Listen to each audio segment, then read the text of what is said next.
ना बाज़ार की बिल्कुल डिफरेंट चीज़ होती है। बाज़ार में अगेन हम लोग ही मिलके दुकानदार भी वो क्या करते हैं सुबह कि ये हम किसी को क्रिटिसाइज उस तरह नहीं करें, लेकिन हम कोशिश करें उनको शायद किसी को कोई हमारी बात सुन के ज़रा बेहतर हो जाए। सुबह सुबह वो आते हैं, हम लोग का अमला काम स्टार्ट करता है सुबह 5:30 बजे।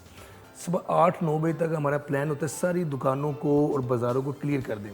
दुकानदार आता है 11-12 बजे, अपनी दुकान साफ़ करके अपनी दुकान के आगे कचरा रख देता है। फिर वो जो कस्टमर्स आते हैं वो पाँव के साथ फैलना शुरू कर देते हैं। तो ये चीज़ हमने बाज़ारों का वैसे मुश्किल है, उस पर ट्रैफिक बहुत ज़्यादा है लोगों की, उस पर लिटरिंग भी बहुत ज़्यादा होती है।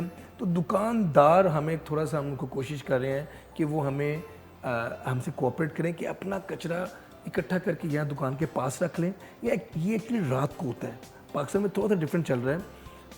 मैं काफ़ी टाइम बाहर गुजारा है, जो बाहर की जो कंट्रीज़ हैं उनमें रात को सफाई होती है, रात को अपना कचरा उठा के बाहर रखा जाता है। हमारा उल्टा है, हम सुबह सुबह रखते हैं। तो बाज़ारों के लिए हम कोशिश ज़रूर करें, बाज़ारों में मुश्किल है। उसके बाद जो कस्टमर हज़रात हैं, अब हम बिन्स लगा रहे हैं। मेरा अपना विजन तो है, अल्लाह करे मैं कामयाब हो जाऊँ, मैं चाह रहा हूँ लाहौर में मैं एटलीस्ट 10 लाख बिन्स लगाऊँ पूरे लाहौर में। अभी हम 30-40 हज़ार पे पहुँचे हैं। कॉस्टिंग भी आती है, उसमें मैं कुछ कोशिश करूँ कि स्पॉन्सर्स भी हो जाए डिफरेंट। तो बिन्स होंगी वहाँ पे बाज़ारों में। जब तक आप और मैं जब हम कस्टमर जाते हैं, हम बिन्स यूज़ नहीं करेंगे रोड पे फेंकने की बजाय। अगेन घूम के वो आ जाते हैं, बिन के बाहर ही फेंक देते हैं। बिन अक्सर खाली होता है और बिन्स के आसपास वो फुल हुआ होता है। तो ये हमारी कोई आदत ऐसा की पड़ी नहीं है, आस्ता आस्ता वी आर गेटिंग देयर। तो मैं अग्री करता हूँ, ये जो बड़े बिजी बाज़ार हैं ये इनको मैनेज कर, जो सफाई का टाइम है ना, अब ये भी अनफॉर्चुनेटली एक चीज़ है कि 40 to 50 मिनट है। हम कोई चीज़ क्लीन करेंगे। आप इसको शिफ्ट्स में क्यों नहीं डिवाइड करते? हमारी 3 शिफ्ट चलती हैं, बिल्कुल चलती हैं। हमारी 3 शिफ्ट चल रही हैं।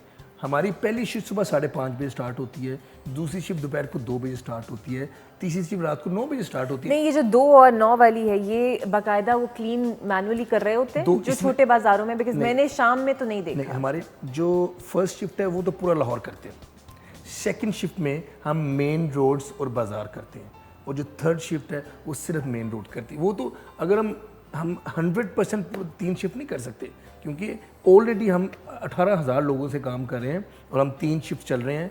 2-5 पूरे लाहौर में आपके पास 18,000 एम्प्लॉय हैं। सब ऑलरेडी से ह्यूज नंबर, 18,000 इसके अंदर सारी भर्तियां मेरिट पे हैं या वो सियासी भर्तियों वाला मामला है? होता है। मैं अभी मेरा भी सेकंड गोश्त मुलाजमीन और वो सारा जो कॉन्सेप्ट है, जो गोश्त मुलाजमीन है उस पर तो हमने काफ़ी हद तक काबू पा लिया। अच्छा। जो इससे पहले कुछ लोग थे जिन्होंने कुछ इस तरह का काम किया, तो मैंने बड़ा फोकस किया हुआ है। मेरिट पे भर्ती अब एक खाकरोब जो सैनिटरी वर्कर होता है उसका एज सच कितना मेरिट होगा, हम उसका मेरिट ये होता है कि उसको पता होना चाहिए कि तुम सैनिटरी वर्कर हो, तुम्हारा ये काम है। पहले क्या होता था, लोगों को जी बस बंदे भर्ती कर लो, इसको भी लगा लो, उसको भी लगा लो, लेकिन वो फिर कहते थे मैंने ये काम नहीं करना, मैंने झाड़ू नहीं देना, तो मैं फ़लाँ बंदा हूँ, मैं फ़लाँ हूँ। तो अब हम ये करते हैं कि उसको पहले बताते हैं कि तुम्हारा ये काम है, अगर आपको ये जॉब चाहिए, अगर आप ये नहीं कर सकते तो फिर आपके लिए। फीमेल रेशो कितनी है आपके पास इसका? फीमेल रेशो बहुत ज़्यादा नहीं है, एग्जैक्ट रेशो तो मेरा ख्याल है मैं इस वक्त आपको नहीं बता सकूँगा, लेकिन फ़ीमेल्स के लिए भी सुबह उठ के और ये काम करना, वो अगेन जो खाकरोब वाला या सैनिटरी वर्कर वाला काम है वो ज़्यादा मेल करते हैं, लेकिन कुछ फीमेल हैं, लेकिन इल भी मेरे ख्याल प्रॉब्ली लेस दैन 10% वो खुद ही नहीं करना चाहती वो। लेकिन हमने कभी ये किया नहीं कि हमने इतने मर्द रखने हैं, इतनी ख़वातीन रखनी है। जो भी आता है और ये काम करना चाहता है वो हम उसको करवा लेते हैं।